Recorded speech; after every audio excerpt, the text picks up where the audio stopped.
Hello नमस्कार श्री स्वामी समर्थ सगळ्यांना। तर आज आहे सोमवार आणि आता सकाळचा स्वयंपाक चालू आहे।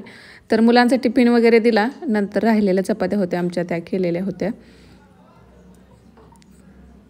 तर आज टिफिनसाठी भेंडीची भाजी केलेली होती आणि भेंडी कशी मुलांना जास्त भाजून केलेली आवडत नाही किंवा जास्त मसाल्यातली पण आवडत नाही। साधी सिंपल जी आपण वाफवून करतो ना, मिरची लसूण आणि फक्त शेंगदाण्याचं कूट टाकलेलं तशी, आणि कांदा फक्त भाजताना थोडीशी वेगळ्या पद्धतीची केलेली, जशी की त्यांना आवडते। नाहीतर भेंडी जास्त आवडत नाही अशी।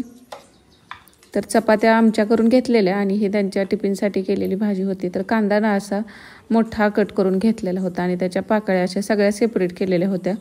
तर भेंडी वाफवून घ्यायची आहे, त्यामुळे कांदा अगोदर टाकते, नंतर यामध्ये हिरवी मिरची लसूण।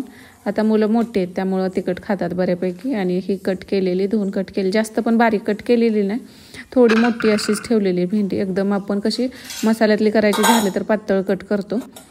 तर फक्त वाफवून ना मीठ वगैरे टाकायचं नाही, असं झाकून ना एक वाफ काढून घ्यायची। कांदा खाली भाजलेलाच असतो, अगोदर तेल टाकलेलं नव्हतं, तर थोडंसं अगदी तेल टाकायचं वरून परत, आणि ह्यावरती वाफेवरतीच बऱ्यापैकी ती शिजवून घ्यायची। तर अशी चिकट पण होत नाही जास्त, बघा चिकट नव्हती झालेली, कारण मीठ टाकलेलं ना, मीठ टाकलं की मग जरा चिकट होते, त्यामुळे मीठ शेवटी टाकायचं आपल्याला।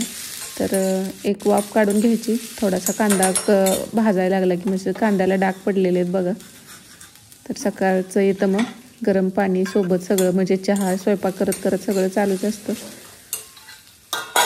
तर ह्याला आता सगळं मिक्स करून घेतलं, अजून एक वाफ काढून घेतली आणि मिक्सरमध्ये थोडासा लसूण आणि शेंगदाण्याचं जाडसर कूट केलेलं आहे, एकदम पण बारीक असं नाही, थोडंसं जाडसर असं कूट, आणि हे फक्त टाकून घ्यायचं आणि छान परत एकदा एक वाफ काढून घ्यायची। तर अशा पद्धतीची भेंडी छान लागते।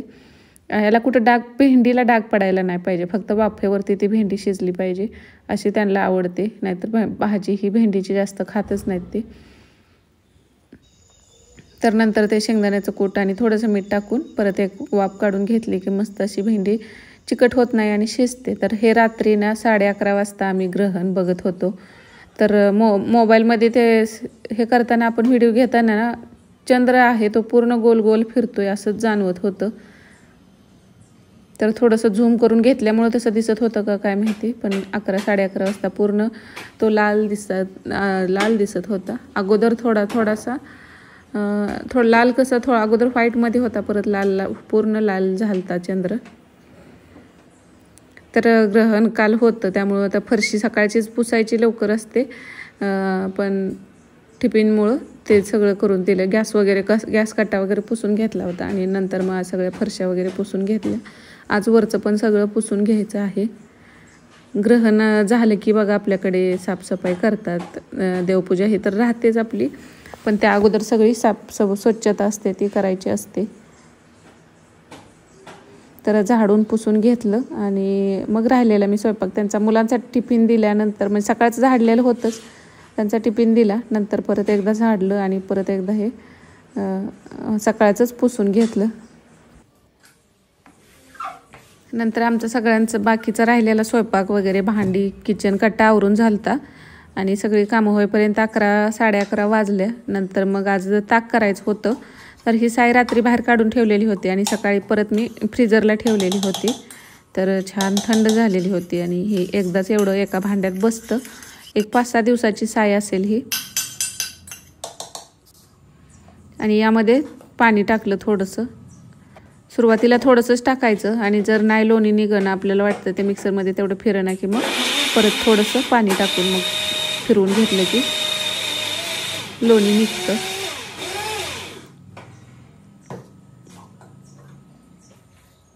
तर परत थोडंसं पाणी टाकायला लागलं आणि हे थोडंसं चमच्याने मिक्स करून घेतलं ना। आता हे 2 वेळा केलं तरी होतं, पण एकदा एवढं बसतं म्हणून मी हे एकाच वेळेला करते। आणि जास्त दिवसाची साई कशी आम्ही खूप दिवस अशी साठवून ठेवत नाही, फ्रेशच अशी असते, 5 ते 6 दिवस जास्तीत जास्त, त्याच्यावर कधी नसते। नाहीतर मग 4 दिवसातून पण करतो, ताक हवं असेल तर मग 2 दिवसातून पण करतो, उन्हाळ्यात तर मग 2-3 दिवसाला असतंच ताक। तर नंतर थोडंसं चमच्याने मिक्स केलं तर हे असं, हे मला वाटतं 5-6 दिवसाचंच एवढं लोणी निघतं।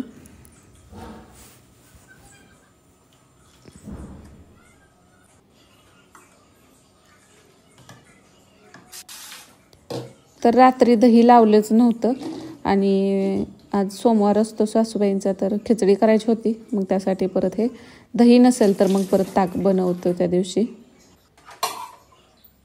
तर लोणी 1-2 वेळा स्वच्छ धुवून घेतलं. आणि हे कसं जास्त दिवसाचं नसल्यामुळे ह्याचा खराब वास वगैरे अजिबात येत नाही आणि निघतं. 1-2 वेळा धुतलं तरी ते स्वच्छ निघतं. आणि तुम्ही साय जर जास्त दिवस साठवून ठेवत असाल तर मग त्याला व्यवस्थित धुवायला लागतं, नाही त्याचा वास येतो. तर तूप काढायला ठेवून दिलं. आता तूप करायचं सगळं माझं आवरून झाल्यानंतरच तूप करायला घेतलेलं होतं, पण तूप केल्यानंतर परत भांडी पडतात आणि ही भांडी थोडीशी गरम पाण्याने धुवायला लागतात, चिकट राहतात. आणि गरम पाण्याने कशी ताकाची जी भांडी आहेत तुपाची, नंतर तूप पण मी लोणी लगेच त्याच दिवशी कढवून टाकते, ते ठेवत नाही कधी फ्रीजला. ज्या दिवशी तूप करते त्या दिवशी केवढं का असे ना ते कढवून टाकते, कारण जास्त झालं तर मग ते कढईतनं बाहेर येणं कडत नाही पटकन, खूप वेळ जातो. त्यापेक्षा हे बरं पडतं मला ज्या त्या वेळेला करून टाकलं की. तर तुपामध्ये तुळशीची पानं टाकते.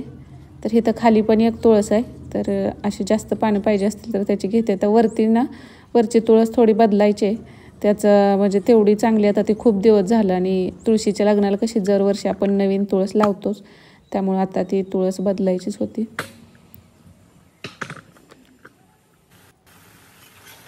सुरुवातीला थोडंसं वर येतं, त्याला असं हलवत राहायचं आणि हलवत राहिल्यामुळं ना कढईसुद्धा घासायला आपल्याला नंतर त्रास होत नाही, पटकन भांडी निघतात. कारण ही सगळी बेरी आहे ती सेपरेट होते.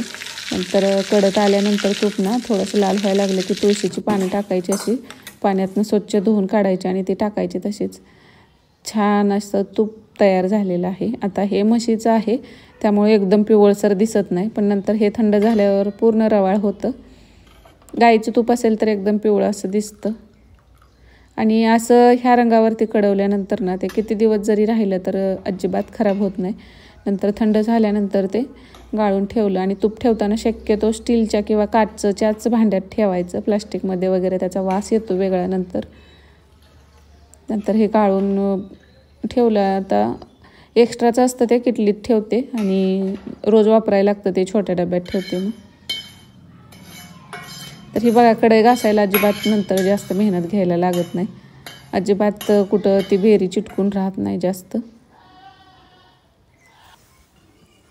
नंतर इथं आता खिचडी करायची होती आणि खिचडी आज साबुदाणा संपलेला होताच, त्यामुळे सकाळी 10 वाजता आणलेला, 10 वाजता भिजवलेला मी. तरी पण 12 वाजता करायला घेतली असेल तरीसुद्धा छान मोकळी झालते. खिचडी भिजवायची एकदा ट्रिक सापडली ना ती कमी वेळात 2 तासात सुद्धा अगदी परफेक्ट भिजून होते. 2 तासाच्या आतच मी इथं बनवायला घेतलेली होती. 1-2 वेळानं साबुदाणा मी स्वच्छ धुवून घेते आणि थोडंसं साबुदाण्यावरती पाणी ठेवते.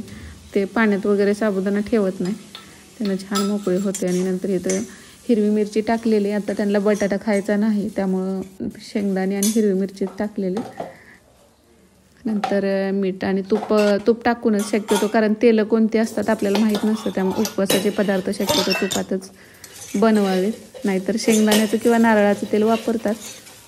तर असा होता आजचा काहीसा व्हिडिओ, सकाळचं रुटीन.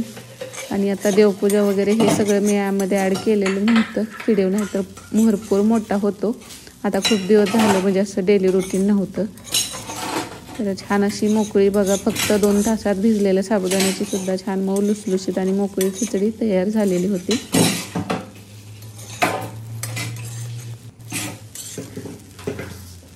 तर असा होता आजचा व्हिडिओ आवडला असेल तर लाईक करा आणि परत एकदा सगळ्यांना श्री स्वामी समर्थ.